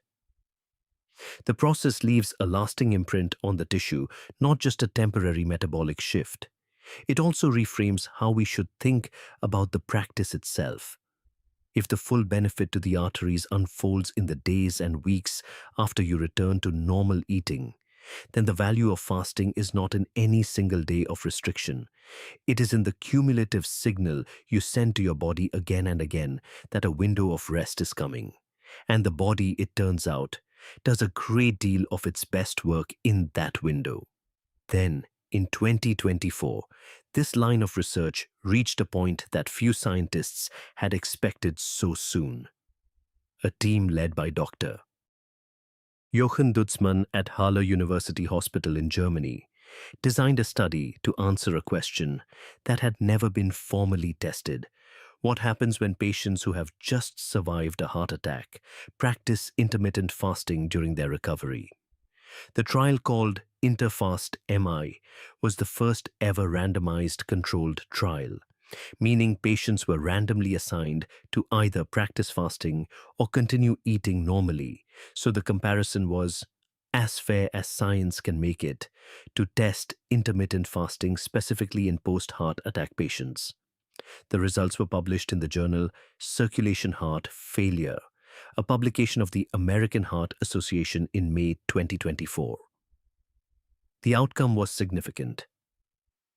Patients in the fasting group showed measurable improvement in the function of the left ventricle, the main pumping chamber of the heart. To be clear about what this means, the left ventricle is the chamber that does most of the work of pushing blood out to the rest of the body. After a heart attack, its function is typically compromised. The fasting group recovered measurably better. These were not healthy volunteers in a controlled lab. These were real patients with genuine cardiac damage, and fasting improved how their hearts functioned during recovery. The researchers are clear that this is not something to attempt at home without medical supervision, particularly for anyone with a serious heart condition. But as a signal about the direction the science is heading, it is hard to overstate the conversation around fasting, and cardiovascular health has moved from interesting possibility to actively being tested in cardiac wards. Before we close, there is one more thing worth addressing directly, because in March 2024, a very different fasting story dominated the health news. A large observational study involving over 20,000 adults found that people who ate within an 8-hour window showed a 91% higher risk of cardiovascular death. The headline spread quickly, and understandably, many people who practiced intermittent fasting became concerned. Here is what is worth understanding about that study, not to dismiss it, but to read it accurately. An observational study tracks patterns across a large population. It does not control what people actually eat, how much they eat, whether they were already ill when the observation began, or whether they were eating in a short window by choice, or because of circumstances like illness or depression, both of which independently raise cardiovascular risk. The dietary data in this study was also self-reported, meaning participants recalled their own eating habits from memory, which introduces significant error. Several scientists raised methodological concerns publicly after the paper was released. Noticing a correlation in observational data is not the same as proving that one thing causes another. This study raised a question worth investigating further. It did not answer it, and the body of controlled mechanistic and clinical research exploring how fasting affects arterial cells, plaque structure, HDL function, and cardiac recovery points in a different direction. Reading one headline without reading the methodology behind it is how most health confusion starts. And this story was a clear example of that. The science of fasting and heart health is still being written. What already exists is enough to take seriously, but not enough to treat as settled. With that said, fasting is not appropriate for everyone, and this is worth stating clearly. If you are pregnant or breastfeeding, fasting is not suitable. If you have insulin-dependent diabetes, any change to your eating schedule directly affects how your medication works and should only happen with medical guidance. If you have a history of heart failure or recent cardiac surgery, speak with your cardiologist first. If you have a history of eating disorders, any structured approach to food restriction needs to be handled carefully with professional support. For anyone over 65, The risk-benefit picture around longer fasting windows depends heavily on individual health status and is worth discussing with a doctor. And at any point during fasting, if you experience chest tightness, heart palpitations, severe dizziness, or confusion that does not pass quickly, stop. Your body's signals are always worth listening to. For most healthy adults who approach fasting thoughtfully, what the evidence is showing is genuinely interesting. Not because fasting is a treatment for arterial disease, but because it gives your arterial cells the conditions they need to run processes they were always designed to run, and that modern eating patterns with food available around the clock and insulin rarely having time to fall rarely give them the chance to activate. Your arteries are not passive pipes. They are living tissue, and they have their own repair systems, their own defenses, and their own way of managing the slow accumulation of damage that happens over a lifetime. The endothelial cells that line them produce their own protective molecules. The plaque that forms within them can be made more stable or less stable depending on the biological environment around it. The HDL in your blood can work harder or less hard depending on signals your body receives from how and when you eat.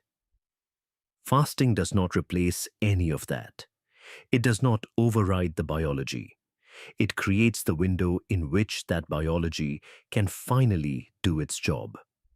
A consistent, unhurried window of rest, repeated regularly, in which your arterial lining can clean itself, reinforce itself, and quietly do the work it was built to do. And the science is only beginning to map how deep that window goes. If this video changed how you think about heart health, please subscribe and share it with someone who might need to hear it. The best thing science can do is reach the people who need it before they need it most. Type 2 diabetes. Over 500 million people worldwide are living with it right now. And most of them have been told the same thing. This is a lifelong condition. You'll be managing it forever. But what if that's not entirely true? What if there was a way to actually reverse type 2 diabetes? Not just manage it. Recent science is revealing something remarkable. For many people, intermittent fasting, simply not eating for certain periods of time, may help reverse this condition. Not mask the symptoms, not just control the numbers, actually reverse the underlying problem. In this video, we're going to break down exactly what happens inside your body when you have type 2 diabetes. And then step by step, we'll explain how fasting can help fix it. No complicated medical terms, just the science explained simply. Now, before we go any further, this is educational content, not medical advice. If you have diabetes and you're considering fasting, please talk to your doctor first. This is especially important if you're taking any medications. We'll explain why that matters as we go along. All right, let's start with the basics. What is type 2 diabetes really? What's actually going wrong inside your body? Here's the simple version. Your body uses sugar for energy. The sugar in your blood needs to get inside your cells so those cells can use it. And the hormone that makes this happen is called insulin. Think of insulin as a key. It unlocks the door to your cells so sugar can enter. In a healthy body, this system works smoothly. You eat food, sugar enters your blood. Your pancreas releases insulin. Insulin unlocks your cells. Sugar goes in. Blood sugar levels stay balanced. But in type 2 diabetes, something goes wrong. Your cells stop responding to insulin properly. The key is there, but the lock isn't working like it should. Sugar can't get into your cells efficiently, so it builds up in your blood instead. This is what doctors call insulin resistance. Your cells are resisting the effects of insulin. But here's the deeper question. Why does this happen? Why do your cells suddenly stop responding to insulin? The answer has to do with storage. Your body stores energy in several places. Your liver stores some. Your muscles store some. Your fat cells store a lot more. But here's the problem. When all of these storage spaces become completely full, when they're packed with as much energy as they can hold, your cells start refusing to accept more. Imagine trying to pack more clothes into a suitcase that's already overflowing. At some point, you just can't fit anything else in. That's essentially what's happening to your cells. They're full. They don't want more sugar because they have nowhere to put it. So your body makes more insulin, trying harder and harder to push sugar into cells. But the cells won't accept it. The sugar stays in your blood. And that's when your doctor tells you that you have type 2 diabetes. But there's another layer to this. When your body stores too much fat, some of that fat ends up in places it shouldn't be, specifically inside your liver and around your pancreas. And when fat builds up in these organs, they stop working properly. Your liver, when it's packed with fat, starts releasing sugar into your blood, even when it shouldn't. Your pancreas, surrounded by fat, struggles to produce enough insulin. These two organs are at the core of blood sugar control. When they're not working right, diabetes gets worse. So here's the key insight. Type 2 diabetes isn't just about having high blood sugar. It's about having too much stored energy in your body, especially in your liver and pancreas. The high blood sugar is a symptom. The real problem is the overflow. And this leads us to a simple but powerful question. If the problem is too much stored energy, what happens when you stop adding more? What happens when you give your body time to actually use up what it already has? This is where fasting comes in. When you stop eating for a period of time, your body doesn't just sit there waiting. It adapts. It starts using the energy it already has stored. And this triggers a series of changes that can help reverse the very problems that cause type 2 diabetes. Let's walk through what happens step by step. In the first few hours after your last meal, your body uses the sugar that's already floating in your blood. Then, it turns to the sugar stored in your liver. This stored sugar is called glycogen. Think of it as your body's quick access energy reserve, like cash in your wallet instead of money in the bank. During this early phase, something important happens. Your insulin levels start to drop. When you're not eating, your body doesn't need to produce much insulin. There's no new sugar coming in that needs to be moved into cells. And here's why that matters. When insulin is high, your body is in storage mode. It's focused on putting energy away, not releasing it. But when insulin drops, your body gets a different signal. It's okay to start accessing stored energy. It's okay to start burning fat. Think of it like this. When insulin is high, it's like a red light for fat burning. Your body keeps storing, not releasing. But when you fast and insulin drops, that light turns green. Your body can finally start using all that stored energy it's been holding on to. You might feel hungry during these early hours. That's completely normal. Your body is used to receiving food at regular intervals. But for most people, this hunger passes. Your body adjusts. Now let's move forward. After about 12 hours without food, something shifts. By this point, your liver's quick access sugar supply is mostly used up. Your body needs another fuel source. So it turns to fat. Your fat cells start releasing stored energy.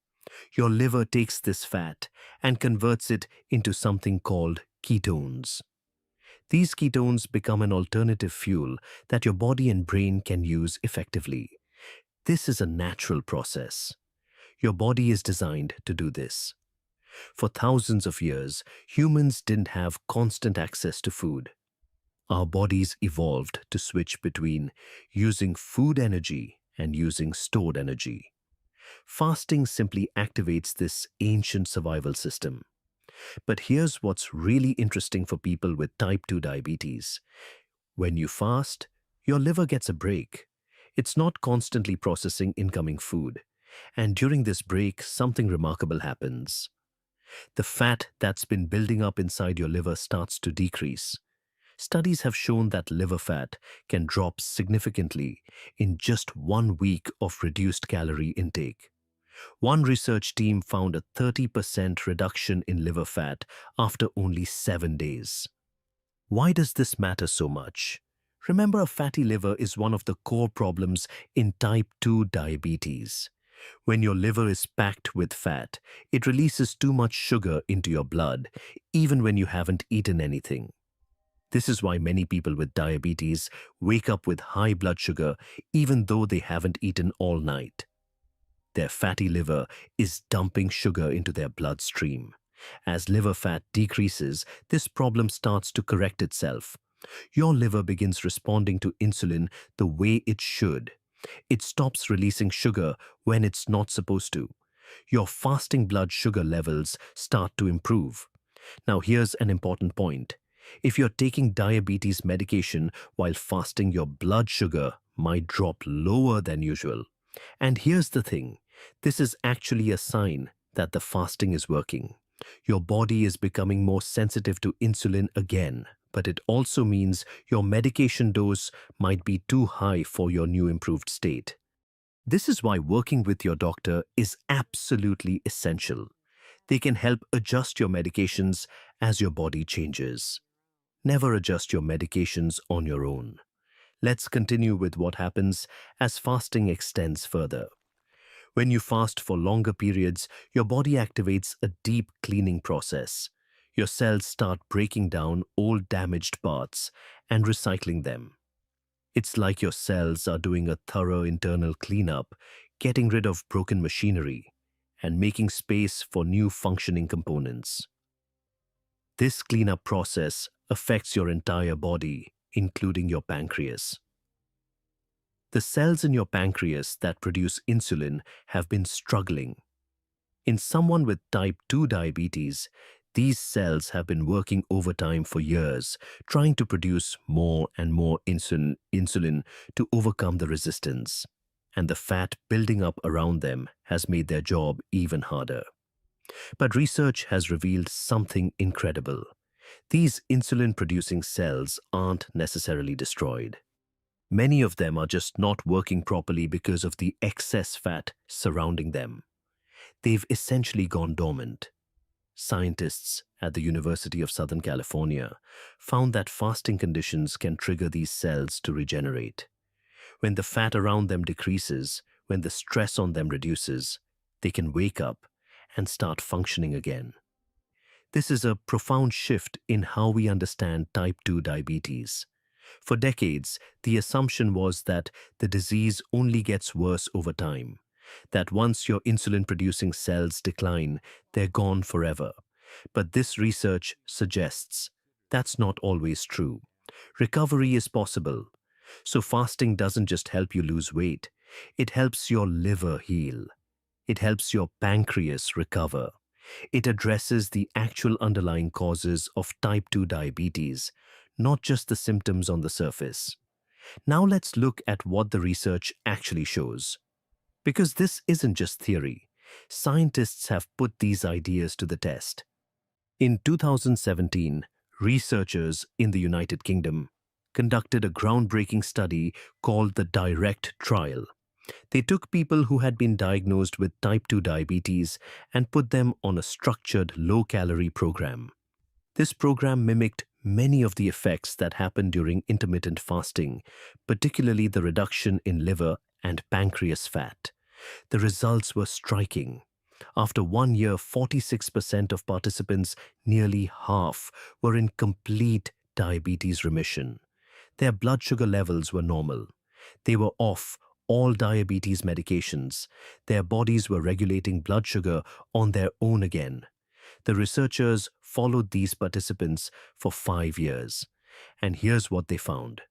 Those who kept the weight off, who maintained the changes they had made, stayed in remission. After 5 years, they were still free of diabetes. Now, what does remission actually mean? It doesn't mean cured forever with no effort required. It means your blood sugar stays in the normal range without medication. It means your body is working properly again. But to maintain this state, you need to maintain the lifestyle changes that got you there. Other studies have confirmed these findings. A 2023 study published in a major endocrinology journal found that 47% of participants achieved diabetes remission after just 3 months of intermittent fasting.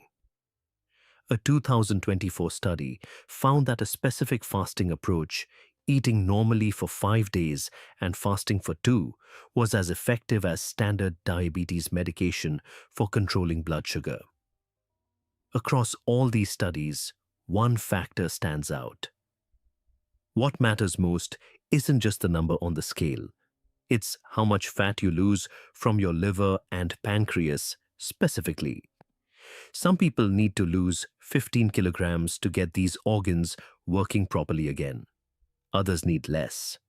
It depends on your individual body and what researchers call your personal fat threshold.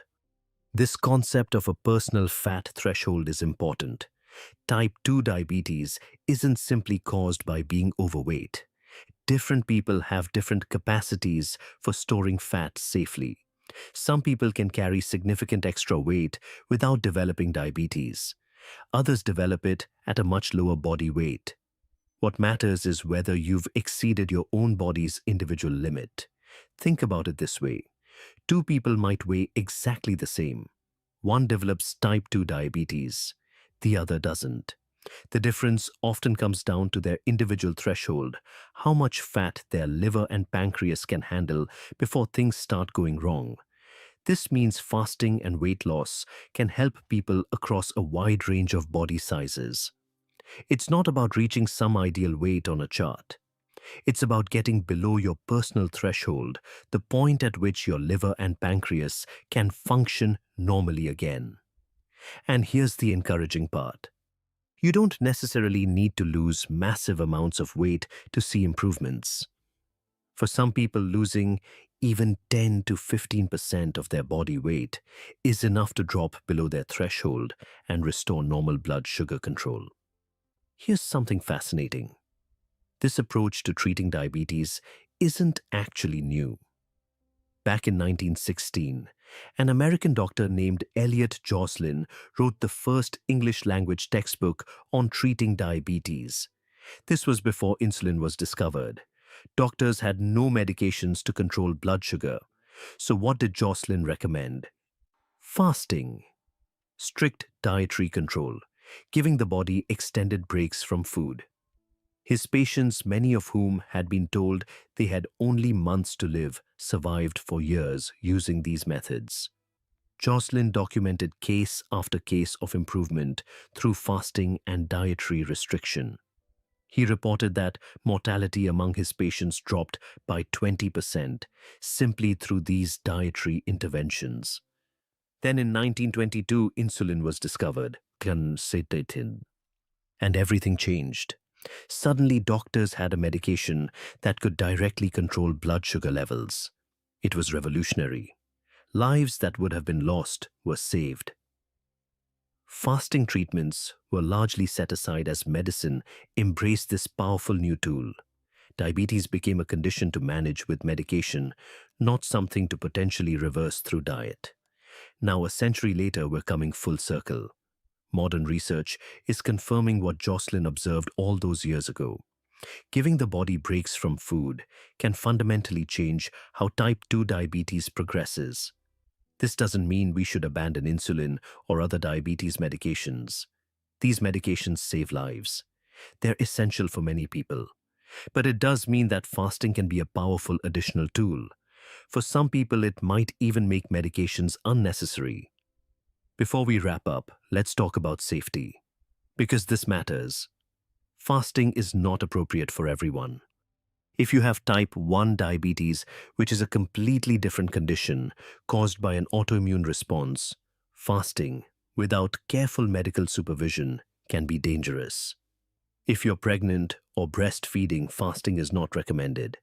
If you have a history of eating disorders, fasting can trigger harmful patterns.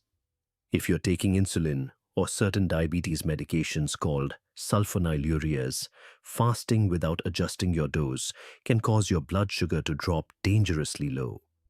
If you decide to try fasting, pay attention to warning signs. Severe dizziness that doesn't go away. Shakiness, sweating, or confusion, which are signs your blood sugar may be too low. Heart palpitations or an irregular heartbeat.